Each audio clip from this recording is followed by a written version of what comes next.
there's a moment most people rush past. You've seen it before. Something breaks, something stops working, something goes wrong. And almost instantly, most people look for a way out. A solution, a tutorial, someone else. But there is a different reaction, less common. Some men don't move. They don't reach for anything. They don't say anything. They just stand there and look at the problem. Not panic, not frustration, focus. And if you pay attention, that moment reveals everything. Because what's happening there has nothing to do with the object. It has everything to do with how that man thinks. Most people are conditioned to move away from difficulty. When something feels hard, they look for a faster way. When something fails, they replace it. When something is unclear, they search for answers elsewhere. And there's nothing wrong with that, until you realize what it creates. A dependence. Because if you never stay with a problem, you never learn how to face one. At some point, some men make a different choice. They stop stepping away, and they start staying. Even when it's frustrating, even when it's unclear, even when there's no guarantee it'll work. And in the beginning, it feels slow. There's no clear answer, no immediate progress, no certainty. Just a problem that refuses to cooperate. And this is where most people leave.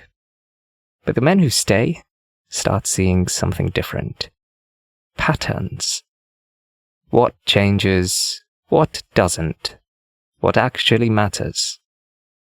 They test, they fail, they adjust.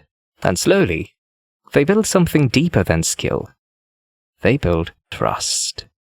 Trust in their own ability to figure things out. Because at some point, it clicks. And when it does, it's not just that the problem is solved. It's that they understand it. And that changes everything. Because now, they don't rely on guesses. They don't rely on opinions. They rely on experience. Over time, this creates something powerful. They stop blindly trusting what they're told, not out of ego, but because they've seen that reality doesn't always match explanation. They've been in situations where the expected answer didn't work, where the expert was wrong, where the only thing left was your own judgment, and it worked. Do that enough times, and something shifts permanently. You stop looking for certainty outside. You start building it inside. Working on something real teaches a lesson you can't rush. There's a process, a sequence, and if you skip it, the problem comes back.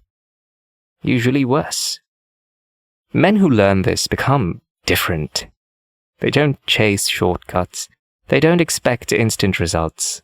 They don't panic when things take time, because they understand that time is part of the process.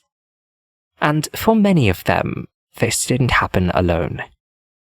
There was someone there. Not explaining everything, not giving all the answers, just present. Letting them struggle, letting them figure it out. And what was passed down wasn't information. It was something deeper. A relationship with difficulty. Because the first time you solve something real on your own, you don't forget it. Not because of the object, but because of what it proves. I can figure things out. And once that belief exists, it changes everything. When something goes wrong, you don't collapse. You engage. And that's not confidence, that's evidence. Now think about the opposite. If every challenge is avoided, every problem outsourced, every difficulty skipped. What do you build? Nothing stable. No proof, no foundation. And without that, confidence becomes fragile. Eventually, something breaks, and when it does, you either face it or you don't. And that decision was built long before, in small choices. To stay, to try, to not quit too early. Even when it was uncomfortable, even when it was slow, that's where it comes from. So the real question isn't, can you fix something? It's this. Have you ever stayed with something long enough to prove to yourself that you can figure it out? Because if you haven't, that's where everything starts. And if you have, then you already understand something most people don't. That's exactly what this channel is about. So if you want to build that kind of mindset, make sure you're subscribed, because the next video goes even deeper.